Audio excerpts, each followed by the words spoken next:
먼저 한국에너지공과대학교의 윤우중 총장님 모시고요.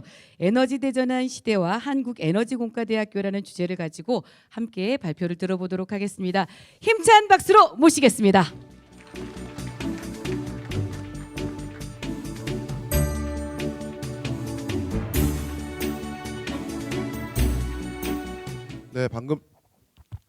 방금 소개받은 윤희진입니다. 오늘 제가 걱정이 많이 됩니다. 앞에 그 중창단께서 열심히 잘해주셔갖고 갑자기 재미없는 발표가 되면 어떻게 하나, 이게 무거운 마음으로 시작을 합니다. 네. 그러나 어쨌든 일반인들이 알기 쉽게 가벼운 얘기를 하겠습니다. 예. 지구가 몸살을 앓고 있죠. 여기 보는 바와 같이 뭐 전 세계적으로 뭐 100년 만에 오는 대홍수다, 뭐 태풍이다 이런 얘기들이 많이 주위에 들리고는 있는데요. 그 이유는 결국은 지구가 뜨거워지면서 해수면의 온도가 올라가고 그래서 많은 양의 증기가 발생하고, 그러니까 결국 이 기상으로 굉장히 많은 에너지가 축적이 되고 결국은 그 에너지가 축적된 거 결국은 떨어지게 돼 있지 않습니까? 떨어질 때 힘이 점점 더 세지는 거죠. 그러니까 이런 여러 가지 일들이 막 일어나는 겁니다. 우리나라도 예외가 아니죠. 우리나라가 기후 변화가 더 심각하다고 알려져 있습니다. 지구 평균보다. 실제로 옛날에 제주도에서만 재배되던 과실, 열대 과일이 이제 남해안에서 뭐 거의 대부분 재배가 되고 있습니다. 오히려 동남아에서 기른 그 열대 과일보다 우리 뭐 해남 지역에서 예를 들어서 이런 데서 기른 열대 과일이 더 맛있는 것 같아요. 왜냐하면 더 익은 상태에서 저희가 먹을 수가 있지 않습니까? 자, 그런데 기후 변화가 실제로 일어나고 있습니다. 여기 보시는 바와 같이 지구 평균 온도가 51년 대비 1도씨가 상승을 했고요. 특히 우리나라는 다른 지역보다 더 온도가 많이 올라갔어요. 근데 원인 다 알고 있죠, 그죠? 원인이 뭐겠습니까? 근데 원인에 대해서 이제 일부 과학자들이 그 온실가스 때문에 그렇다 이런 가설들을 내세웠는데 그거 그 믿지 않는 사람들이 많았습니다. 제가 사실은 한 10년 전쯤에 그 비행기 안에서 BBC라 그러면 영국의 공영방송이잖아요. 공영방송에서 만든 다큐멘터리를 봤는데 이 환경단체 분들이 만든 그 다큐멘터리예요. 그 뭐냐면 산업 혁명이 일어나기 전에도 지구 온도가 올라갔다가 내려갔다 빙하기도 있었고 이랬는데 무슨 소리냐. CO2 발생하기 훨씬 전부터 산업화 되기 전에 원래 기후 변화란 있는 거다. 그리고 그 원인은 태양의 흑점이 그러니까 에너지를 많이 발생했다, 조금 발생했다 하는 것 때문에 그런 거지 CO2 때문에 그렇다는 건 말짱 거짓말이다라는 음모론이 많았어요. 아직도 안 믿는 분들 많이 계실 거예요. 근데 이제 이런 것들이 과학적으로 이제 다 증명이 되기 시작했습니다. 오른쪽에 있는 그래프는 뭐냐면요. 요걸 먼저 보여드려야 되겠네요. 요게 요 연구 결과로 노벨상을 받았습니다. 21년에 세 분의 과학자 중에 왼쪽에 있는 두 분이 노벨 물리상을 받았어요. 그래서 그분들의 결과는 뭐냐면 지구상에 이제 그 대규모의 화산 폭발한 게 이벤트가 이렇게 있는데 그 경우에 그를 다 감안을 해서 그런 자연적인 현상만을 갖고 지구 변화를 온도 변화를 쭉 예측하면은 이 파란 선이랍니다. 그런데 거기에 사람의 효과를 넣어서 사람이 산업화를 하면서 CO2를 발생한 걸 집어넣으면 실제 지구상의 온도와 딱 맞는다. 이런 모델링이 가능한 세상이 됐습니다. 믿어야죠? 안 믿으세요? 아직도 이건 음모다라고 생각하시면 손 들어보세요. 고맙습니다. 네. 자, 그래서 CO2가 계속 증가를 해요. 저기 보시는 바와 같이 전 세계 CO2 배출량이 334억 톤이에요. 쭉 올라갑니다. 그래서 이제 거기에 파란 동그라미 있는 부분에 대해서 꺾였죠. 그거는 뭐 인류가 뭘 잘해서 그런 게 아니고 코로나 바이러스 때문에 갑자기 중국의 공장이 멈추고 이런 것 때문에 주춤한 것 뿐입니다. 이제 코로나 풀리고 있죠. 여러분들. 그러면 또 올라갈 겁니다. 근데 그러면 우리가 이제 CO2가 지구 온난화의 주범이라는 거를 인식을 했으면 그러면 어디서 발생되는지 일단 알아야지 그걸 줄일 거 아니에요. 그래서 이게 국제 기구에서 나온 통계인데요. 보시면 석탄으로 전기 만드는 거, 그다음에 가스로 전기 만드는 거, 기름으로 전기 만드는 거 해서 전기를 만드는 데 쓰는 화석 연료로 CO2가 발생하는 게 한 40% 되고요. 그다음에 이제 비행기, 뭐 자동차, 항공기 이런 운송 수단에서 뿜어내는 게 23% 정도 되고, 그다음에 이제 산업에서 쓰는 게 23%. 우리가 뭐 철강 제철을 한다든지, 그다음에 석유화학 공업을 한다든지 할 때 열원으로 이런 화석 연료 많이 쓰지 않습니까? 그런데 한 23%. 빌딩에서 나오는 거는 그렇게 많지는 않아요. 10% 정도밖에 안 됩니다. 그러나 어쨌든 이런 것들이 원인이고 이런 것들을 이제 줄여야 되겠죠. 그래서 이제 탄소 중립이라는 단어를 여러분들이 아셔야 됩니다. 탄소 중립이란 말이 뭐냐면 우리가 지속적으로 탄소를 이렇게 배출하다가는 지구 온도가 계속 올라가서 지구가 이제 이상한 기후 대재앙이 일어나서 뭐 노아의 홍수 같은 게 막 나올지도 모릅니다. 그래서 이제 인류가 살기 어려운 상황이 되는 것을 막기 위해서 국제 에너지 기구에서 이러다간 지구는 안 망하죠. 인류가 망하는 거죠. 그죠? 뭐 인류가 멸망하면 다른 그 생물종이 지구를 차지하겠죠. 그죠? 그래서 지금 이대로 나가면 전체가 인류가 망하니까 2050년까지 지구의 상승 온도를 1.5도로 제한합시다. 그러려 그러면 2050년까지는 CO2 배출하는 거를 그때 0으로 만들어야 된다. 무슨 말이냐면 CO2를 발생을 시키면 발생시키는 것만큼 CO2를 흡수하는 어떤 기술이 있어서 대기 중의 CO2 농도는 더 이상 올라가면 안 됩니다. 그 목표가 2050이고 2050에 넷 제로입니다. 발생량, 흡수량 제로로 만들자. 이제 그거고. 그다음에 이제 이러다 보니까 지금 탄소 국경 조정이라는 얘기가 나오는데 무슨 말이냐면 탄소를 많이 배출하면서 값싸게 제품을 만드는 거는 탄소 배출 많이 안 하는 좋은 나라에서는 세금을 물리겠다 이런 겁니다. 그러니까 우리나라가 제조업 강국이죠. 우리나라가 제조업 30% 정도의 비중이 있는 제조업 강국이고 우리나라가 전 세계에서 에너지를 네 번째로 수입을 많이 하는 나라예요.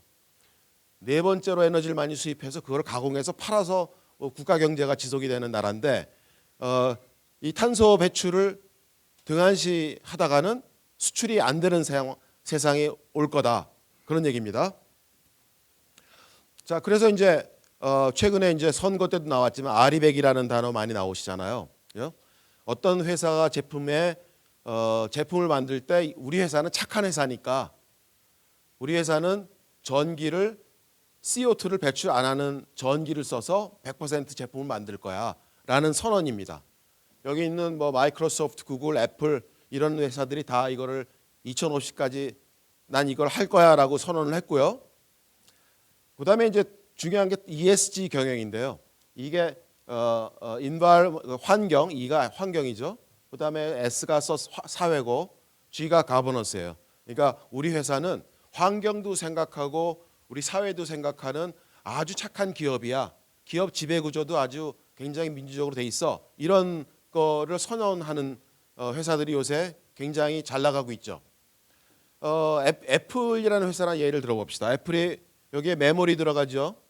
그다음에 그 디스플레이 들어가죠. 어디서 납품합니까? 우리나라에서 납품하죠. 주로 이제 삼성전자에서 많이 납품하는데 애플만 자기만 선언한다고 이게 되는 게 아니고 애플의 부품을 납품하는 모든 회사한테 아리백을 하라고 강요를 하고 있어요. 안 해? 그러면 나 벤더 바꿔. 다른 데서 살 거야. 이렇게 되거든요. 그러니까 세상이 바뀌고 있습니다. 그래서 삼성전자가 결국은 얼마 전에 최근에 아리백을 선언을 했어요. 왜냐하면 비즈니스를 할 수가 없는데 뭐 어쩔 수 없는 거죠. 그러니까 완전히 국제적인 무역 질서가 지금 바뀌고 있는 상황이다 이렇게 보시면 되겠고요. 아리백을 선언한 기업이 사실은 전 세계적으로 급격하게 쫙 증가하고 있습니다. 저거 달성하지 못하면 이제 국제 사회에서 존경받는 기업이 못 되는 겁니다. 지금. 그런데 우리나라는 심각한 문제가 있어요. 우리나라에서 전기를 많이 쓰는 기업들을 쭉 리스트를 했습니다. 제일 많이 쓰는 게 삼성전자죠. 두 번째가 SK하이닉스. 다 반도체 회사들이 전기 엄청나게 써댑니다. 그런데 이 11개 기업이 필요한 현재 전기를 다 모으면 65,351 기가와트 아워예요. 저게 필요합니다. 그런데 우리나라에서 현재 생산하고 있는 재생에너지가 43,000밖에 안 돼요. 그러니까 우리나라 기업들이 다 아리백을 선언하는 착한 기업이 된다고 하더라도 착한 전기를 갖고 올 데가 없는 거예요. 심각하죠? 그럼 어떻게 되겠습니까? 저 기업들이 빨리빨리 우리가 준비를 안 하면 저 기업들이 수출을 할 때 제품을 팔 수 있는 경쟁력이 없어지는 거죠. 이게 뭐 자동차는 더 심각합니다. 자동차는 보시면 여태까지 자동차는 내연기관이 주로 하는 자동차였기 때문에 엔진을 자기네가 제작할 수 있는 회사들이 강력한 자동차 회사였어요. 벤츠, 폭스바겐, 토요타, 포드, 뭐 BMW, 현대 이런 데들이 자기 엔진을 자기가 하고 있죠. 사실은 현대자동차가 지금 잘 나가는 이유는 예전에 국산화를 했기 때문에 가능한 겁니다. 그런데 갑자기 세상이 바뀌면서 이런 회사가 나타났죠. 이건 뭡니까? 테슬라죠. 아니 누가 배터리로 자동차를 만들어서 비즈니스 성공할 거라고 누가 예상을 했어요? 근데 생각보다 엄청나게 빠른 스피드로 되고 있죠. 그다음에 혹시 CATL이라는 회사 아세요? 들어보신 분? CATL. 예. 중국계 배터리 회사입니다. 전 세계에서 배터리를 제일 많이 파는 회사가 중국 회사고 CATL입니다. 그 회사가 전기차도 만들죠. 전기차가 되면 저 핵심 경쟁력이 어디서 나올까요? 전기차는 내연기관 필요 없잖아요. 모터, 그다음에 배터리, 그러니까 여러 가지 전자 시스템 뭐 이런 것들이겠죠, 그죠? 그러니까 이 자동차 회사들이 난리가 났죠. 왜냐하면 이제 법으로 저기 보시면 내연기관 자동차는 아예 판매를 못하게 법으로 막아버립니다. 노르웨이, 네덜란드 2025년부터 자국 내에서 내연기관 판매를 금지합니다. 독일, 영국 2030년, 프랑스 2040년. 왜냐하면 그 각 나라가 CO2 배출량을 줄여야 되는 그 국가적인 목표가 있기 때문에 저런 걸 법으로 규제하는 거예요. 그리고 전기차가 이제 주도하는 세상이 되니까 배터리 회사들이 지금 잘 나가죠. 우리나라가 반도체 이후에 이 배터리 회사들을 잘 갖고 있다는 게 사실 우리나라가 전 천운이라고 봅니다. 반도체 이후에 디스플레이도 있었고 그다음에 이런 굵직한 경쟁력 있는 회사를 갖고 있다는 게 너무나 자랑스럽습니다. 저희는. 근데 전 세계적으로 에너지가 위기죠. 지금 우크라이나 전쟁 때문에 더 그렇습니다. 뭐 여태까지 전기를 화석 연료로 만들었으니까 많이 그러니까 그 가스 값이나 뭐 기름 값이 올라가면 전기 값이 따라 올라가죠. 그러니까 전기를 그 만드는 데 들어가는 원가가 그걸 S&P라고 하는데 S&P가 21년 1월 대비 4배가 올라갔습니다. 근데 우리나라는 참 좋은 나라죠. 전기값은 국가가 컨트롤해서 그대로 싸니까. 그 대신 이제 한전이 골병 들고 있습니다 지금.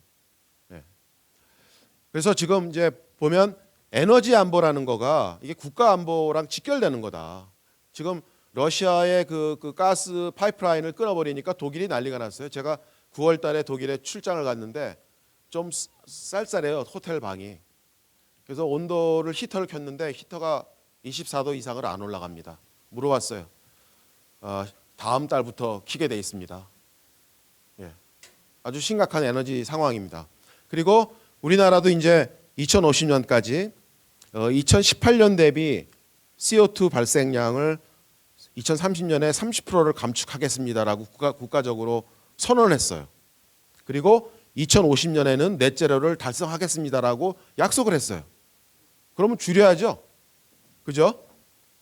그래서 여러분들 아마 약간 고통이 따를지도 모릅니다. 그러나 우리나라 국가적으로 지금 체질 개선을 CO2를 풀풀 뿜어대는 그런 산업 구조에서 CO2를 뿜어대지 않는 산업 구조, 깨끗한 구조로 넘어가야 되는 그런 전환기이다. 이렇게 여러분들 이해하시면 되겠습니다. 에너지 수입량을 볼까요? 여러분들 저기 전라남도, 광주 다 이제 농업이니까 농업이 중요하잖아요. 그러니까 식량 안보란 얘기를 많이 하죠. 쌀농사 얘기하면서, 그죠? 우리나라 그 좀 지금 식량이 남아도는 상황이죠. 에너지는 어떻습니까? 우리 에너지가 우리나라 총 에너지의 90한 4, 5% 정도를 전량 외국에서 수입을 합니다. 에너지적으로 해외 의존성이 너무 높죠. 그죠? 그러니까 우리가 에너지를 그러면 어떻게 자립할 수 있는지에 대해서 심각하게 고민을 해야 돼요. 안 그러면 계속 외부의 어떤 그 환경 변화에 따라서 우리가 국가 안보가 흔들릴 수 있는 상황이 될 수도 있습니다. 그래서 지금은 에너지가 대전환 시대다. 이렇게 이제 제가 제목을 잡았어요. 그래서 기존의 화석연료 기반의 에너지를 우리가 쓰는 세상에서 저기 석탄, 석유, 가스 이런 거로부터 우리가 청정 에너지 기반의 사회, 풍력, 태양광, 뭐 원자력, 뭐 원자력에는 원자 핵 분열이 있고 핵 융합도 있고요. 그다음에 뭐 수소 이런 친환경적인 에너지로 우리가 좀 탈바꿈을 해야 되는 상황이다. 이걸 꼭 기억하시면 좋겠습니다.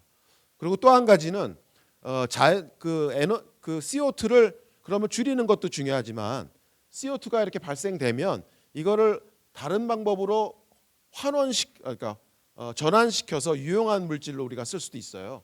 지금은 화력 발전하면서 그냥 CO2 방출해 버리죠. 그다음에 자동차 굴리기 위해서 석유 그 가솔린 집어넣고 있죠. 이거 다 화석연료에서 오는 거잖아요. 근데 여기에서 한 단계를 우리가 더 넘어가면 이산화탄소를 전환을 할 수가 있습니다.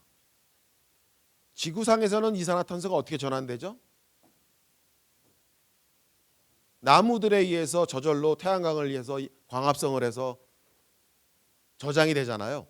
근데 그 지구가 자정적으로 순환시키는 그거 이상으로 이제 인류가 CO2를 뿜어내니까 문제가 생긴 거잖아요. 그래서 엽록사와 같은 그런 역할을 우리가 인위적으로 할 수가 있습니다. CO2가 들어와서 재생에너지를 이용해서 우리가 에너지를 주고 거기다가 수증기를 집어넣고 하면 거기서부터 유용한 연료도 만들어낼 수 있고 그다음에 케미칼들을 만들어낼 수 있어요. 실제로 이런 게 다 됩니다. 다만 아직 경제성이 없어서 비싸서 못 쓰는 것뿐입니다.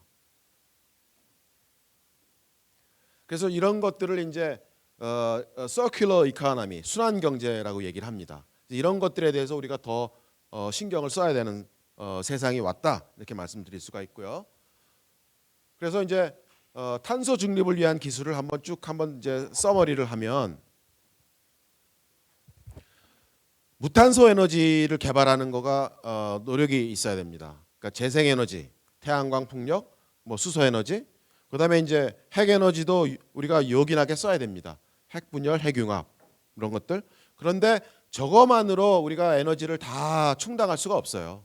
그래서 기존에 있던 발전 방법, 즉 이제 화석연료를 쓰는거나 천연가스를 쓰나 이런 것들을 쓰되 거기서 나오는 CO2를 다시 흡수하는 기술 이런 것들을 개발해서 지금도 있습니다.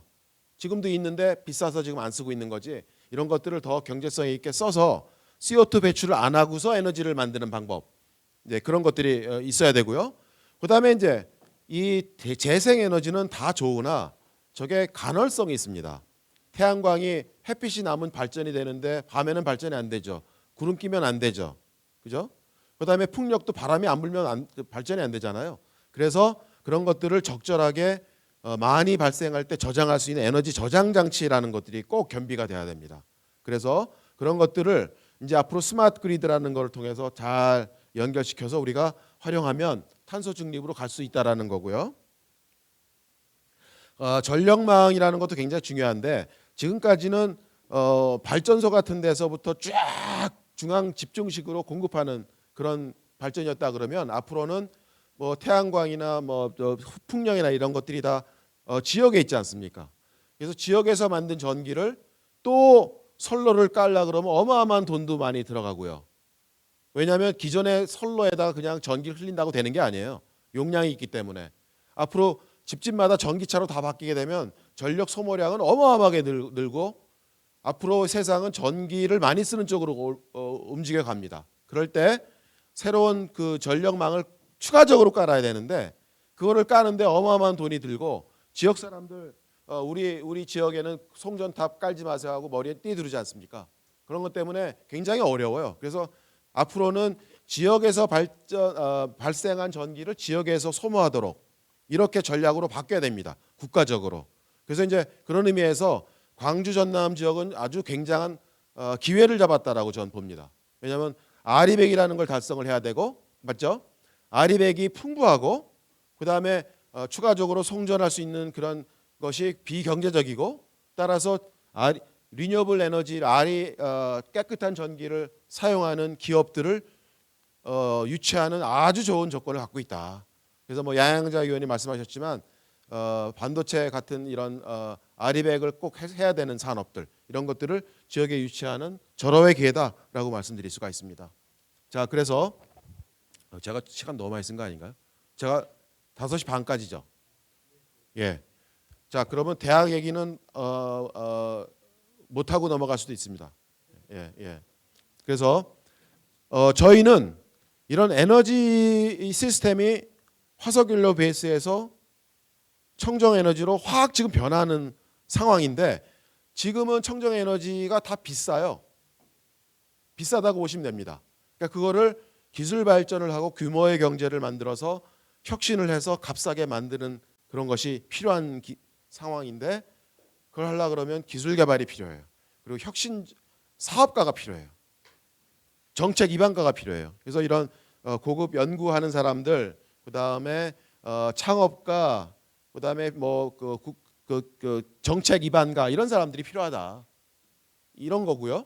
근데 결국은 이런 일들은 사람이 하는 거잖아요. 그죠? 사람이 하는 거란 말이에요. 그래서 우리 대학을 만들었다.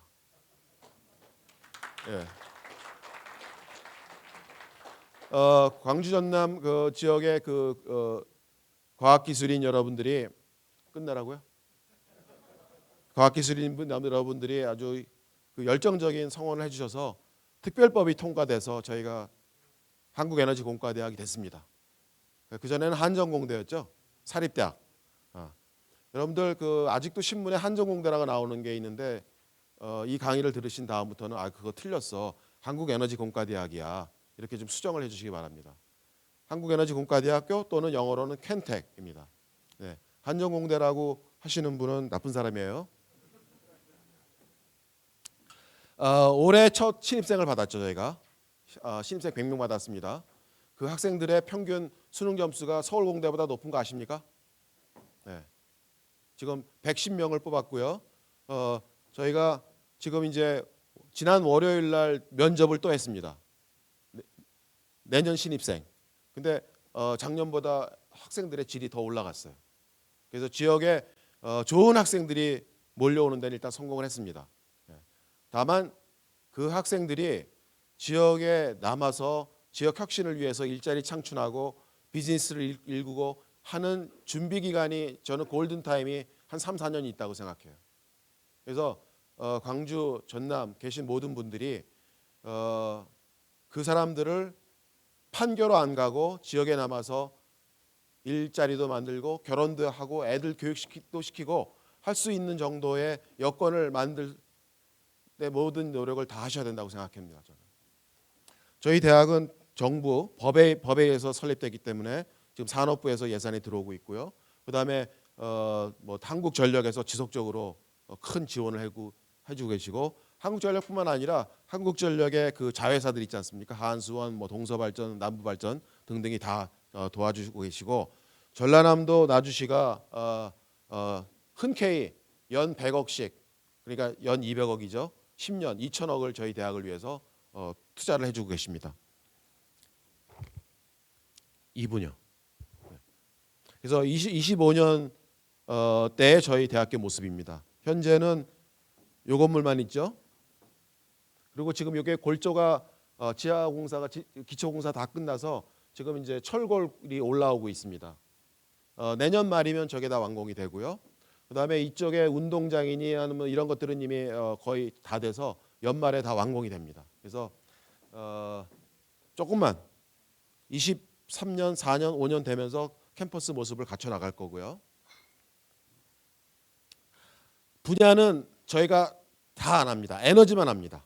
에너지만. 에너지 관련 인공지능, 에너지 관련 소재, 에너지 관련 그 전력망 기술, 수소 기술, 그다음에 환경 기후 기술, 이산화탄소 저감 같은 그런 기술. 그다음에 이제 핵융합을 굉장히 저희가 중요시 보고 있고요. 그다음에 최근에 SMR 쪽도 저희가 하기로 했습니다. 그래서 에너지 원자력 분야, 차세대 원자력 분야를 할 거고요. 쭉쭉쭉 이제 마지막으로 한 2분 정도만 여러분들하고 같이 대화를 나누고 마무리하도록 하겠습니다. 자, 그러면 제가 아까 그런 대변화를 일으키는 게 결국 사람이라 그랬는데 기존에 있던 대학하고 똑같은 대학을 만들면 그게 되겠습니까? 안 될 거 아닙니까? 창의적인 사람들을 길러내야 될 거 아닙니까? 그죠? 그래서 어떤 대학을 만들까를 저희가 굉장히 많이 고민을 해서 저희가 벤치마킹을 많이 했습니다. 그래서 저희가 갖고 있는 핵심 아이디어는 이겁니다. 기존의 교육 방법은 안 되겠다. 이 사람은 켄 로빈슨이라는 유명한 교육학자예요. 이 테드 강연에서 이 사람이 이런 얘기를 했습니다. 기존의 교육 시스템은 개선해봐야 소용없어. 근본적으로 틀린 모델이니까. 그래서 교육 시스템은 개선을 할 게 아니라 혁신을 해야 돼. 완전 뒤집어 엎어야 돼. 이런 얘기를 한 거예요. 이게 무슨 얘기죠? 그 얘기는 기존의 대학은 산업혁명 이후에 다량의 일자리 근로자들을 만들기 위해서 지식을 전달하는 쪽으로 진행해 왔습니다. 교실에 학생들 쫙 있고 칠판 있고 교수님들이 쫙 이론 가르쳐 지식을 전달하고 그걸 받아 적고 외우고 이런 스타일의 대학이었는데 그게 아직도 우리나라 또는 전 세계 대학이 다 그렇게 돼 있어요. 그래서 이제는 그런 거 틀리고 학생들이 러닝을 하는 곳이 대학이 돼야 된다. 그러니까 교수가 티칭하는 데가 아니고 좀 다르죠. 관점이 다르죠. 그래서 모든 거를 학생들의 역량을 올리기 위해서 대학이 운영이 돼야 된다. 이겁니다. 자, 그래서 저희가 벤치마킹한 게 미국의 올린 공대라는 대학인데 여기는 20년밖에 안 된 대학이지만 학생들이 문제를 찾아서 자기네들이 계속 푸는 거를 합니다. 교수들이 답을 안 줍니다.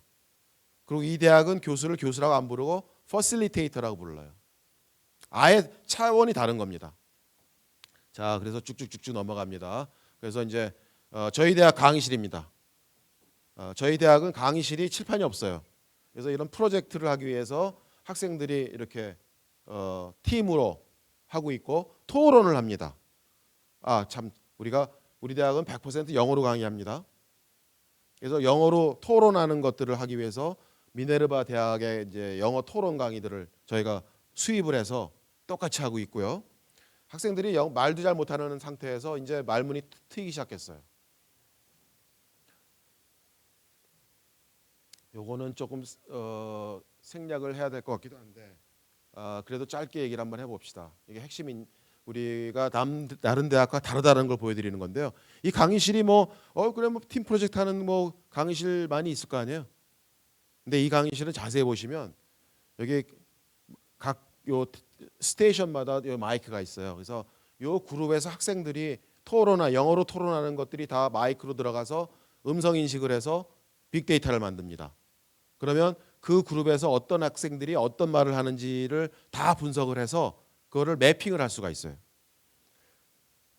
스테이션마다 토론이 다 따로따로 진행되겠죠? 그거를 교수가 볼 수가 있습니다. 이렇게 됩니다.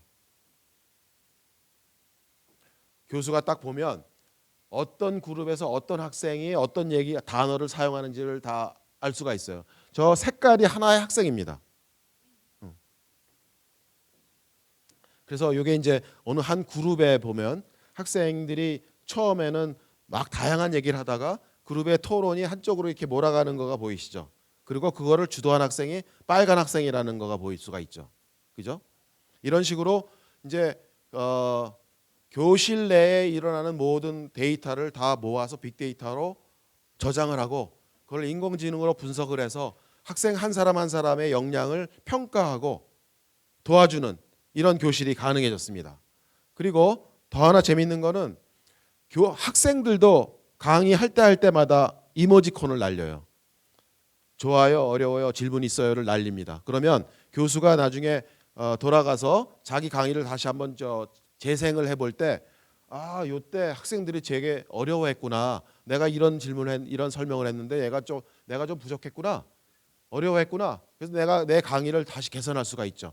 그래서 이게 윈윈입니다. 교수는 교수대로 강의법을 개발할 수 있고 학생들은 자기가 모르는 거를 적절하게 표출할 수 있고. 자, 그래서 이거를 우리가 다 특허를 냈어요. 강의실 소프트웨어 다 특허내고 지난번에 금성고등학교는 이미 벌써 하나 우리 기술 이전하는 거를 동일해서 지금 하나 설치하고 있고요. 우리 교수가 미국 공학교육회에서 이 강의실 설치한 거 갖고 뭐 개발상 받았고 여기서 나온 데이터 갖고 논문서 우수 논문상까지 받았어요. 이제 마지막 2장 남았습니다. 이게 다 넘어가고 저희는 국제적인 인물들을 만들어내고 싶어해요. 왜냐하면 이게 에너지라는 거가 국경이 없는 거지 않습니까? 그래서 저희가 국제적인 연구기관들하고 지금 그 얼라이언스를 맺고 있어요. 우리 1년밖에 안 된 대학인데 독일의 유명한 프라운호퍼라는 대하고 합의를 해서 수소 분야의 공동 연구소를 나주에 설립했습니다. 이게 우리나라 최초의 공동 연구소입니다. 그만큼 우리가 갖고 있는 역량을 외국에서는 높게 보고 있다라는 거고요. 그다음에 두 번째로는 몇 주 전에 제가 MIT 가서 MIT 에너지 이니셔티브라고 MIT에서 에너지를 연구하는 한 180명의 교수가 모여 있는 조직이 있는데 거기랑 그 협정을 맺었습니다.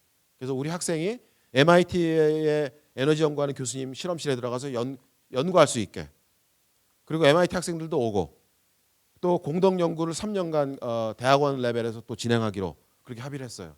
그러니까 이런 식으로 해서 이런 환경들을 만들어서 우리의 그 결국은 이제 마지막으로 그래서 에너지 분야의 리더를 양성해서 에너지 대전환 시대를 선도하겠습니다. 이게 이제 제가 첫 번째 결론이고요. 두 번째는 저희 혼자 이게 할 수가 없습니다. 에너지 대전환이라는 거는 굉장히 오랫동안 지속적으로 진행돼야 되는 거기 때문에 뭐 아프리카 속담처럼 멀리 가려고 그러면 같이 가야 됩니다. 혼자 가면 멀리 못 가요. 빨리 갈 수는 있겠지만 그래서 마지막으로 제가 말씀드리고 싶은 거는 지역 혁신 주체들하고 협력해서 광주 전남 발전에 기여하도록 하겠습니다. 이상입니다. 네, 윤우준 총장님의 학교 사랑, 학생 사랑이 넘치는 그런 강의였던 것 같습니다. 여러분 다시 한번 멋진 박수 부탁드리겠습니다. 네, 아마 학생들이 러닝하는 대학이기도 하겠지만 부모님들도 러닝하고 싶고 이 자리에 계신 모든 분들도 러닝하고 싶은 그런 한국에너지공과대학교가 아닐까 싶은데요. 여러분들 다시 한번 우리 총장님께 뜨거운 박수와 함성 부탁드리겠습니다. 다음으로 주제 발표가요. 투 파트로 나눠져 있습니다.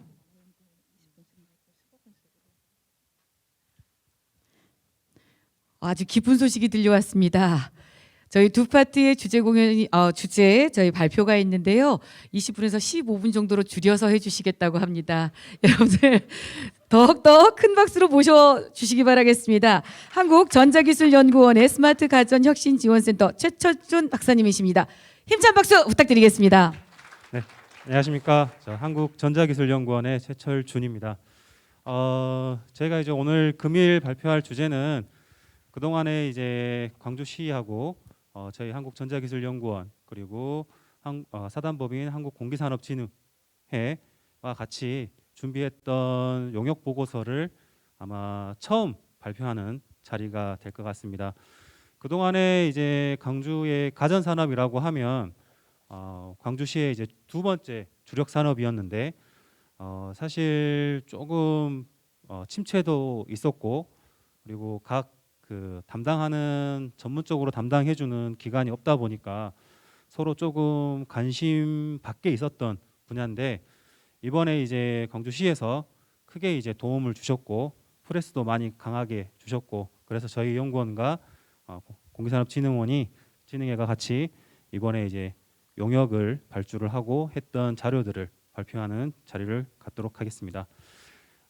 저의 발표 자료 중에 이제 두 가지 테마로 아마 발표가 될 건데요. 첫 번째는 가전 산업의 현황 부분에 대해서 한 짧게 발표를 좀 드리고요. 그리고 두 번째는 이제 육성 방안에 대해서 간단히 말씀을 드리겠습니다. 육성 방안 쪽에서는 아마 이제 삼성이나 위니아의 대기업과 협력하는 기업들이 조금 도움이 되는 자료가 있고요. 그리고 마지막 쪽에는 앞으로 이제 가전 산업 광주가 가지고 가는 가전 산업들의 발전을 어느 파트로 하고 광주시가 이제 육성을 하려고 하는 파트들에 대한 소개가 조금 있겠습니다. 광주의 가전 산업은 전체 광주 총 생산액의 약 20%, 21년 기준으로 6.7조를 6조 7천억 원을 담당을 하고 있습니다. 사실 2010년도까지는 광주시가 이제 생활가전 그리고 뭐 디지털 프리미엄 가전 쪽으로 많이 성장이 됐었는데 약 10년도부터 16년도 사이에 광주에 있는 대기업의 라인들이 대부분 해외로 이전을 하면서 조금 이제 위기를 맞게 되죠. 그리고 15년도에 가장 저점을 찍고요. 그리고 다시 이렇게 지금 회복을 하고 있는 상황이라고 보시면 됩니다. 회복을 하는 시점에서는 이제 코로나라는 조금 이슈가 있었고요. 지금 21년까지는 예전 17년도 수준을 많이 회복을 했고요. 그리고 2022년에 지금 조금 재고가 많이 쌓여 있는 상황이라고 듣고 있습니다. 근데 그 부분도 앞으로 더 기술 개발과 필요한 부분에 를 하면 충분히 예전 같은 위기는 아니고 꾸준히 성장할 수 있는 분야로 성장할 수 있을 것 같습니다. 네, 뭐 광주시 가전 산업은 전체 약 360개 360개 기업이 지금 포진을 하고 있고요. 전체 매출액으로 보면은 6조 7천억 원 정도 되고 있다고 보시면 되고요. 각각의 지금 저희가 이제 KSIC 코드로 저희가 분류를 했었고 8개 분야에 주로 생산하는 품목들은 이와 같다고 보시면 될 것 같습니다. 워드 클라우드 분석인데요. 아마 이제 뭐 요즘 많이 쓰고 있는 분석 기법이기 때문에 좀 더 보기 쉽게 표현을 저희가 해드렸다고 볼 수 있을 것 같습니다. 네, 매출액도 보시면은 저희가 이제 17년도 이제 5조 4천억 원에서 꾸준히 상승을 좀 했고요.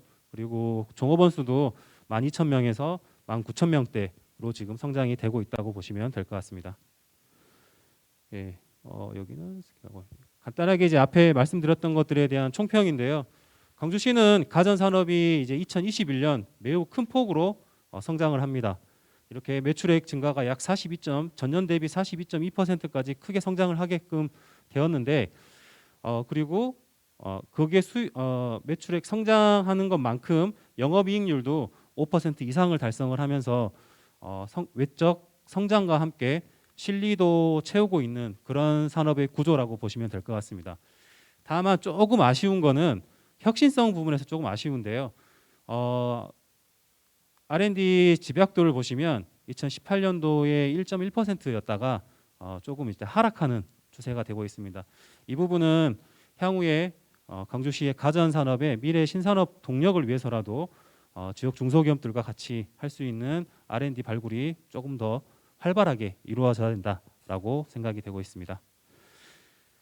가전 산업의 트렌드 변화는 사회적으로는 뭐 코로나라는 팬데믹이 있었고요. 그다음에 이제 1인 가구의 증가, 그리고 소득 수준의 향상, 인구의 고령화 부분들에 대한 사회적 트렌드가 있고요. 그에 따른 가전 제품의 트렌드도 초개인화 그리고 헬스케어가 코로나라는 이슈 때문에 홈 헬스케어가 시장이 급격히 성장이 되었고요. 그리고 AIoT라는 스마트 홈에 대한 기술이 가전 제품의 트렌드가 발생이 되고 있습니다.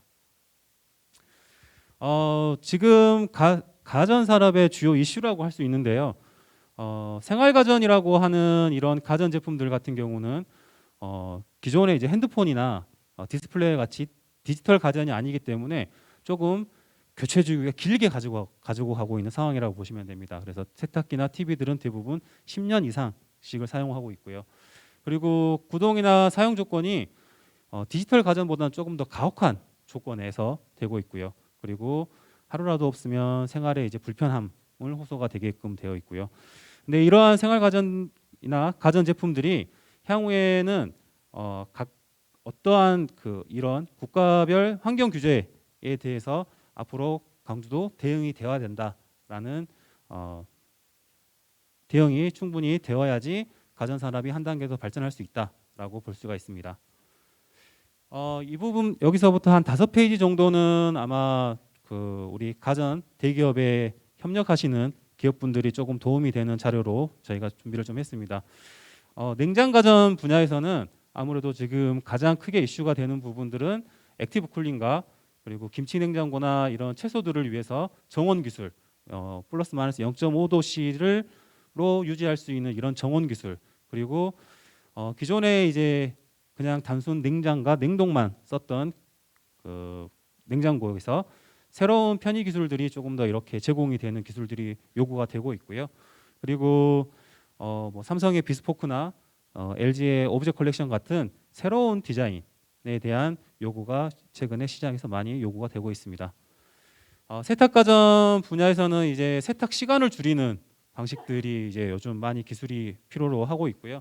현재 이런 이런 퀵 드라이브 기술 같은 경우는 드럼통과 백판에 서로 이제 반대 방향으로 돌리면서 세탁을 시간을 단축시키는 기술이라든가, 그리고 통을 세탁조의 무세제를 활용한 청소, 이런 기술들이 요즘 이슈가 되고 있습니다. 그리고 냉난방 가전인데요. 여기에는 이제 공기청정기나 뭐 에어컨 부분, 그리고 가습기 등에 대한 내용이 포함되고 있는데, 기본적인 뭐 성능으로는 뭐 압축기나 열교환기 성능이 요구가 되고 있지만은 앞으로는 이러한 친환경 냉매나 그리고 설치의 편의성, 그리고 이제 음성 인식이나 AI 기능이 조금 더 시장에서 요구가 되고 있다라고 보시면 될 것 같습니다. 주방 가전인데요. 저희가 이제 주방 가전을 조금 이제 강요해서 말씀을 드리면, 사실 대기업에서도 주방 가전 분야는 잘 건들지 않은 분야였는데, 최근에 대기업들에서도 이런 주방 가전에 대한 연구를 굉장히 많이 하고 있더라고요. 저희가 자료를 찾아보면서 보니까. 그래서 기존에 이제 전자레인지나 뭐 가스레인지에서 지금은 오븐과 투더워 타입의 오븐, 그리고 두 가지 요리를 한꺼번에 할 수 있는 요리를 할 수 있는 오븐 기술과, 그리고 여기 보시면 버추얼 프레임이라고 해서 기존에 이제 인덕션인데, 인덕션에서도 보면 불꽃이 표현이 되지 않다 보니까 요리가 끝나는 시점에 상판이 이제 뜨겁게 되는 그런 부분을 방지하기 위해서 가상의 불꽃을 보여주는 그러한 기술들도 최근에 개발을 하고 있다라고 보시면 될 것 같습니다. 마지막에 이제 청소 가전인데요. 청소 가전은 사실 다이슨이라는 회사가 튀어나오면서 청소 가전이 급격히 이제 시장에 많은 분야를 차지하게끔 되었는데요. 거기에 맞춰서 뭐 우리나라 대기업들도 충분히 그러한 컨셉의 제품들을 많이 시장에 출시를 하였습니다. 하지만 이제 조금 더 발전을 하려고 하는 분야는 아무래도 이제 경량화 부분이 요즘 청소 가전에서는 가장 크게 이슈가 되고 있더라고요. 그래서 모터와 배터리의 경량화 부분 쪽, 그리고 이런 스마트 차별화가 필요하다라는 게 생활 가전 쪽에서 크게 이슈가 되는 분야라고 보시면 될 것 같습니다. 아마 제가 이제 오늘 발표할 내용 중에 가장 이제 메인 한 장으로 아마 정리가 될 것 같아요. 강주의 가전 산업은 사실 여기 분야에서 에어 가전이나 뭐 소형 가전으로 전 세계의 이런 트렌드를 잘 따라서 여기까지는 확장을 잘 해왔습니다. 이제 앞으로 이제 남은 시장이 여기 파트인데요. 이 파트를 이제 강주 가전 산업이 포션을 차지하기 위해서는 기존 제품의 스마트화나 서비스 플랫폼, 그리고 이제 뉴 카테고리가 필요한데, 저희가 이제 오늘 발표 자료에서는 사실 뉴 카테고리 부분을 어떤 분야로 선정을 해서 육성을 할 거냐라는 고민을 많이 했고요. 그리고 기존의 이제 스마트화 같은 경우는 강주시가 이제 육성을 하고 있는 AI 사업과의 연계를 통해서 기존 생활 가전들이 충분히 이제 한 단계 업그레이드 할 수 있는 기회가 주어질 것으로 보고 있고요. 서비스 플랫폼 같은 경우는 아무래도 이제 대기업 주도로 이루어지다 보니까 렌탈이나 뭐 구독 제품들은 강주시가 가져가는 분야보다는 오히려 이렇게 새로운 카테고리를 조금 더 발굴을 해보자라고 해서 저희가 이제 5개의 카테고리를 준비를 했습니다. 첫 번째가 이제 돌봄 가전인데요. 돌봄 가전과 뭐 치유 가전 그리고 뭐 홈 서비스 로봇 등은 전통적인 생활 가전에서 향후의 발전 분야라고 누구나 다 예측을 하고 있는 분야라고 보시면 되고요. 저희가 오늘 조금 강조하고 싶은 분야는 4번째 재난 예방 가전 그리고 5번째 이 모빌리티 가전 쪽이라고 좀 생각을 해주시면 고맙겠습니다. 돌봄 가전 같은 경우는 광주시가 조금 앞서 있다고 보시면 돼요. 캐리어에 반려동물 전용 공기청정기도 있고요. 그다음에 뭐 CNT, 그다음에 탱고 이런 제품들도 광주시가 이제 가지고 있는 포션이다라고 보시면 될 것 같고요. 치유가전 또한 광주시가 이제 LED 사업을 하면서 광산업을 하면서 이러한 제품들이 굉장히 많은 중소기업들이 하고 있습니다. 그래서 치유가전도 조금만 더 여기서 저희가 이제 광주시가 투자를 해주신다면 충분히 상업적으로 사업 저희가 포인트를 가져갈 수 있는 분야다라고 볼 수 있을 것 같습니다. 세 번째 이제 홈 서비스 로봇 같은 경우는 저희 다음 세션에서 김광진 박사님께서 중점적으로 얘기를 해주실 거고요. 네 번째 이제 재난 예방 가전인데 아무래도 이제 그런 우리나라에 이제 코로나라는 이슈가 있었기 때문에 이런 이제 살균 가전이나 전자식 마스크 그리고 이런 심장 제세동기 그리고 방역기 이런 부분들이 광주시에서 가지고 있는 기반 기술을 활용을 해서 굉장히 많은 제품들이 광주시에서 광주시 관련 기업들이 출시를 했습니다. 그래서 이 부분들을 조금 더 집중적으로 저희가 육성을 해주면 저희 뭐 가전 산업에서 에어 가전처럼 한 단계 스피노프 됐던 것처럼 재난 예방 가전 분야도 광주시의 가전 기반 기술로 한 단계 더 업그레이드할 수 있는 기회가 될 것으로 보고 있습니다. 마지막에 이제 이 모빌리티 가전인데요. 이 모빌리티는 어떻게 보면 자동차라고 볼 수 있는데 사실 앞으로의 이 모빌리티는 가전이 그냥 움직인다고 보시면 되니까 저희가 이제 이 모빌리티 가전을 조금 더 생각을 해보자라고 해서 기획이 됐고요. 뭐 기아 자동차의 뭐 PVV나 그리고 전기차 같은 경우는 앞으로 이제 이러한 편의 장치나 제어 장치 그리고 무선 충전기 이런 부분들이 앞으로도 충분히 더 시장에 나올 수 있겠다라고 해서 5번째 이제 이 모빌리티 가전으로 저희가 기획을 했습니다. 여기까지가 이제 저희 가전 육성 방향, 발전 방향에 대해서 말씀을 드렸고요. 네. 혹시 질문 있으십니까? 네. 없으면 이것으로 마치겠습니다.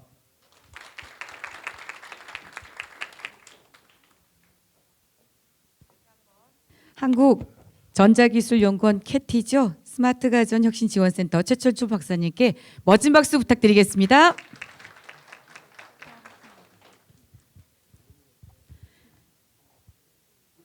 마지막으로 모셔보도록 하겠습니다. 광주 테크노파크 김광진 박사님께서 AI 홈서비스 로봇 가전 산업 육성 방안이라는 주제를 가지고 발표해 주시도록 하겠습니다. 여러분들 힘찬 박수로 모시겠습니다.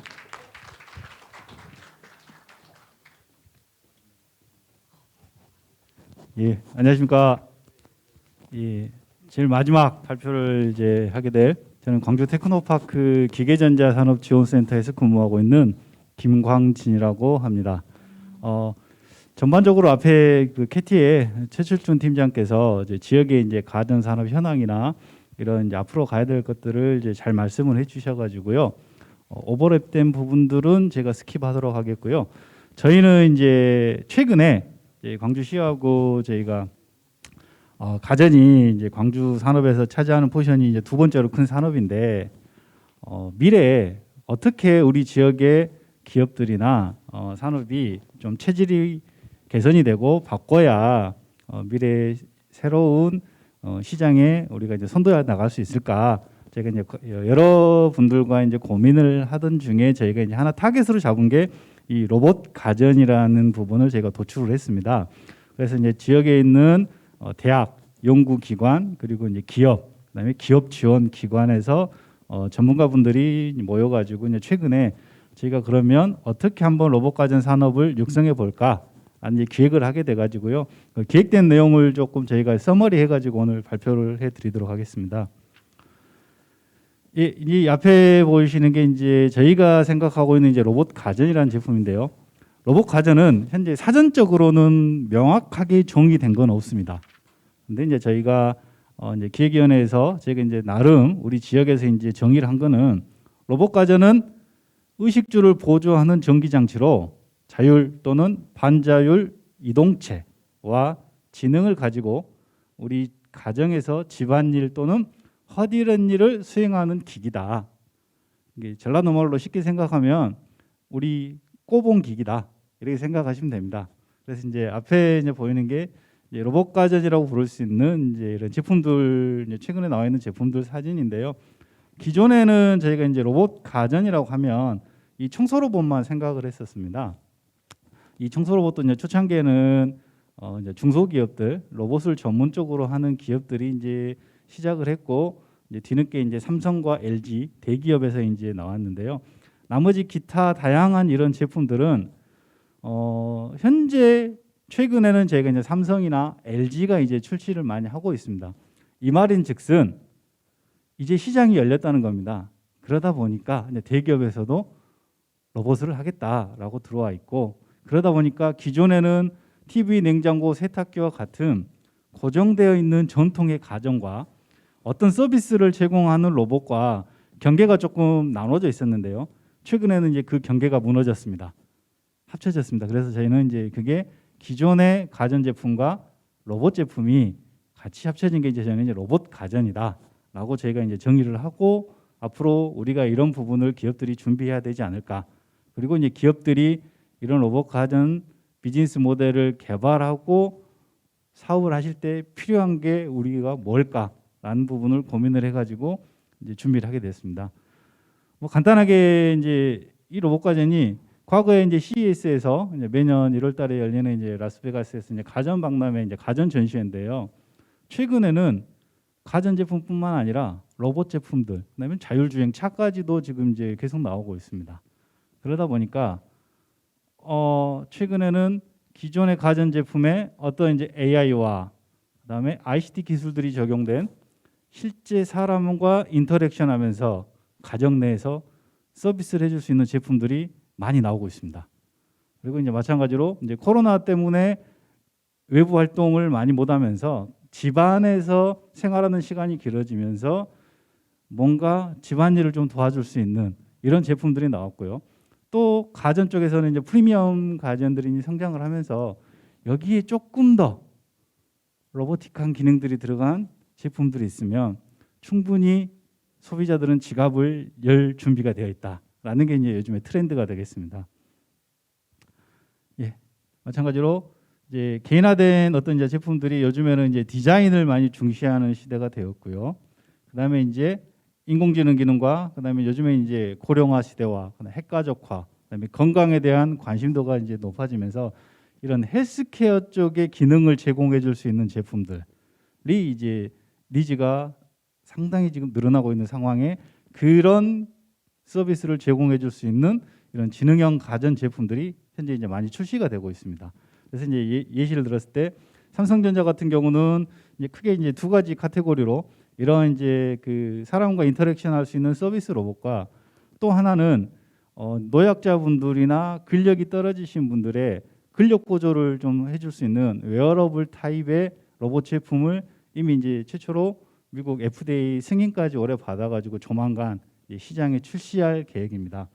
마찬가지로 LG는 어떤 이제 공공의 영역에서 지금 이제 많이 사용되고 있는 이제 서비스 로봇들이 이제 실제 이제 집 안에까지 들어와서 개인들에게 서비스를 제공해 줄 수 있는 이런 제품들이 지금 이제 계속 나오고 있는 상황입니다.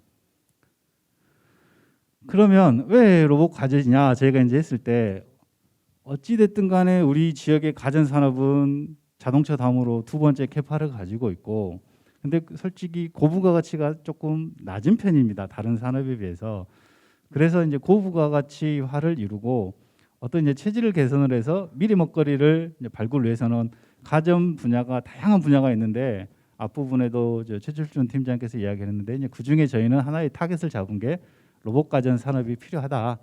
그래서 지역에 있는 가전 산업의 부가가치를 높이고, 최근에 이제 전 세계적으로 이제 트렌드가 이런 어떤 모듈형 타입의 로봇이라든지, 그다음에 이제 국산 이제 부품에 대해서 신뢰성을 많이 요구하고 있고, 그러다 보니까 우리도 더 늦기 전에 광주도 이런 부분을 준비를 해야 되겠다라는 게 이제 저희의 이제 의견이었습니다.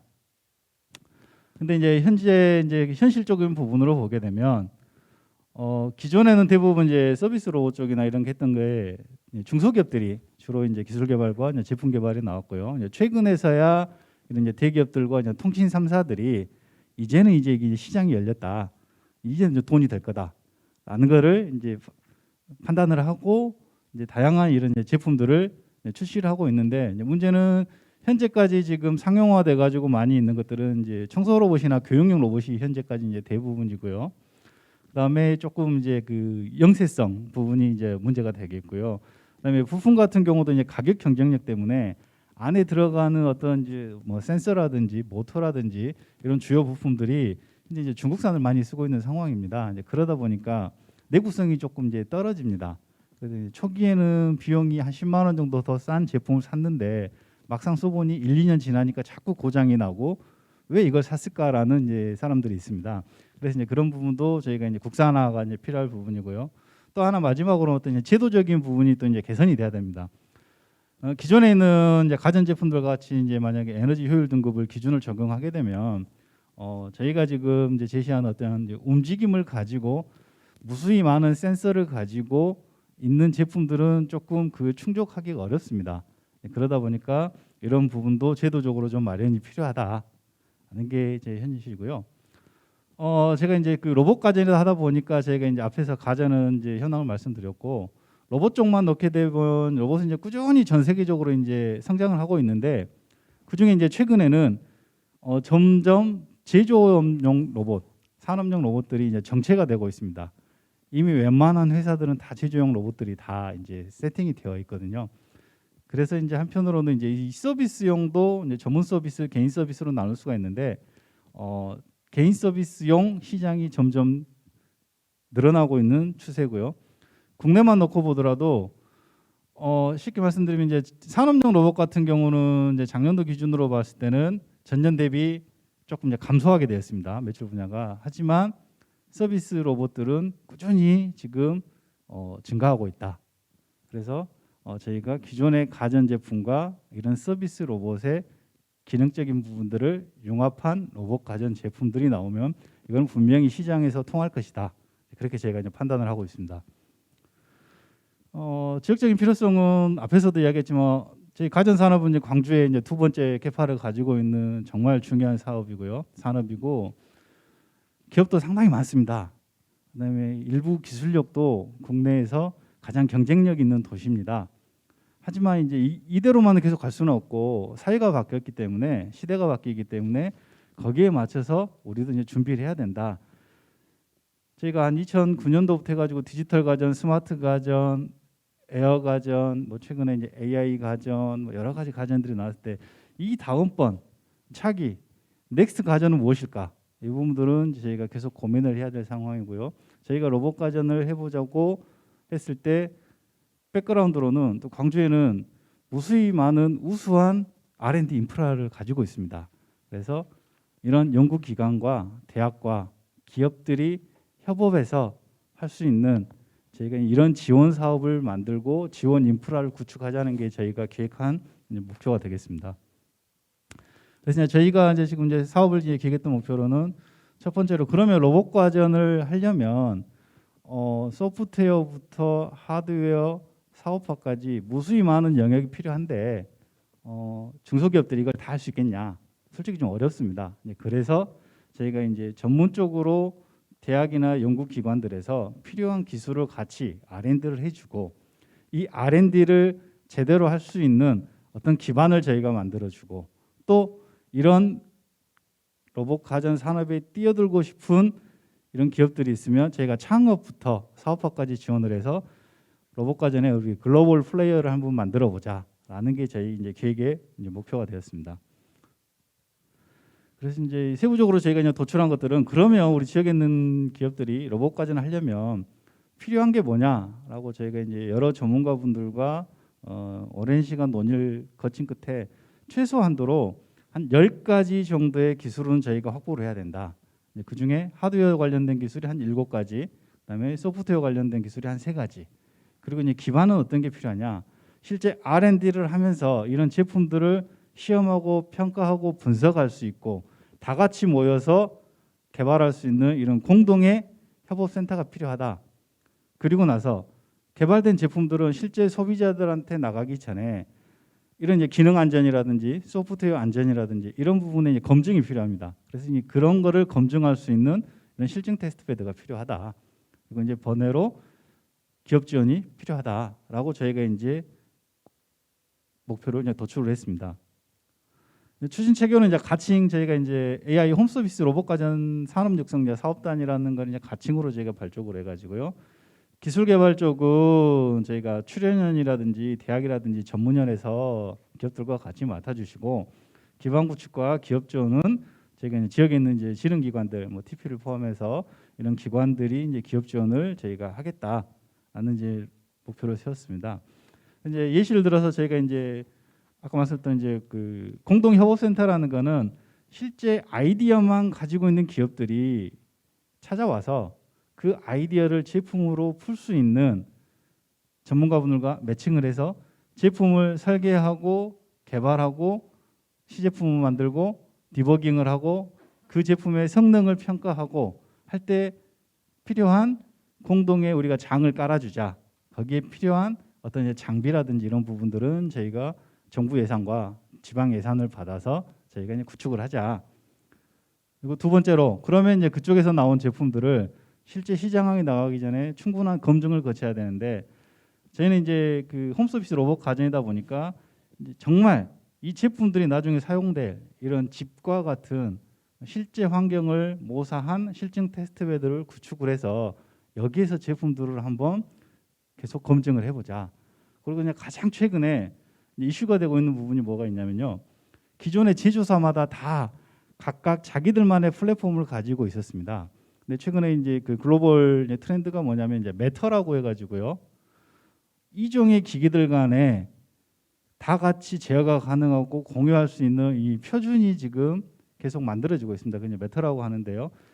그러면 이제 중소기업들은 제품만 만들게 되면 나중에 서로 커넥티비티가 이런 메터를 쓰게 되면 가능합니다. 그런 부분을 저희가 시험해 줄 수 있는 이 테스트 베드를 만들어서 제품의 어떤 신뢰성이라든지 안전성 부분을 이제 검증을 하자. 그래서 이제 저희가 이제 전체적인 이제 시퀀스를 보게 되면 구축된 인프라를 어떻게 활용할 것이냐. 협업센터에서는 제품을 만들고 테스트 베드에서는 만들어진 제품을 실제 테스트하고 그리고 새로운 영역이기 때문에 이 로봇 가전에 대해서 우리가 데이터를 무수히 모아서 어떤 국내 표준화라든지 이런 비즈니스 하는데 저희가 그걸 제공을 하겠다. 얘기는 저희가 광주에서 지금 하고 있는 AI 산업융합 직접단지하고 연계를 해가지고 어찌됐든 데이터화, 이 데이터가 정말 비즈니스 될 수 있게끔 그거를 저희가 지원을 하자. 그리고 세 번째로는 이제 대학들과 연계해가지고 이 로봇 가전에 정말 필요한 전문 인력들을 양성을 하고 지원하고 그리고 마지막에 가서는 정말 이제 돈을 벌 수 있는 이런 사업화 지원을 이제 이런 저희가 프로세스를 가지고 지금 할 계획을 세웠고요. 이제 기관별로는 제가 이제 테크노파크가 이제 테스트 베드라든지 이런 사업화 쪽을 맡게 되고 저희 현재 이제 이 기획에 참여하고 있는 전자기술연구원이나 자동차연구원, 한국전자통신연구원, 조선대학교 등에서는 각각의 기업들에게 기술 지원할 수 있는 부분들을 역할을 맡아가지고 기업들을 지원하겠다. 예. 그리고 또 하나는 저희가 이런 이제 기존에 없었던 제품들을 만들게 되면 어떻게 실증을 할 것이냐 이런 부분도 상당히 중요합니다. 그래서 저희가 이제 체계적으로 어떻게 제품을 실증을 해서 비즈니스 하는 데까지 필요한 이런 체계를 광주 쪽에서 한번 만들어 보겠다. 그러면 이 체계가 만들어지면 타 지역이나 또는 해외에서 저희와 유사한 제품들을 만들었을 때 저희 쪽에 와가지고 이런 프로세스를 태워서 제품을 실증할 수 있는 그런 실증 도시도 저희 광주가 목표를 가지고 있습니다. 예, 마지막으로는 저희가 이제 그 글로벌 플레이어 육성인데요. 아무래도 기존의 가전기업들은 업종 다각화라든지 비즈니스 모델 확장을 염두에 두고 계실 것이고, 또 하나는 새로 뛰어드는 이런 이제 스타트업 기업들을 위해서 어떤 이제 우리가 창업에 필요한 이런 지원과 그다음에 기술 사업화 지원, 그다음에 만들어진 제품을 정말 우리가 검증할 수 있는 이런 실증화 지원, 이런 부분들을 통해서 저희가 우리 로봇 가전 산업을 차세대 광주 가전 산업의 한 축으로 저희가 이제 키우겠다. 이런 내용으로 저희가 이제 기획을 하게 되었습니다. 예, 제가 준비한 건 여기까지입니다. 이상. 혹시 궁금하신 사항 있으실까요? 네, 지금 마지막까지 기다리시느라 고생하셨습니다. 예, 감사합니다. 네, 광주 테크노파크 김광진 박사님 정말 마지막까지 수고 많이 해주셨습니다. 힘찬 박수 부탁드리겠습니다. 저희 2022년 한 해도요 많은 분들이 도움 주셨습니다. 2023년에도 마찬가지로 많은 관심과 사랑 부탁드리면서요. 네, 더욱더 열심히 하실 수 있게 우리 오늘 회장님과 오늘 준비해 주신 모든 분들께 여러분들 힘찬 박수와 함성 부탁드리겠습니다.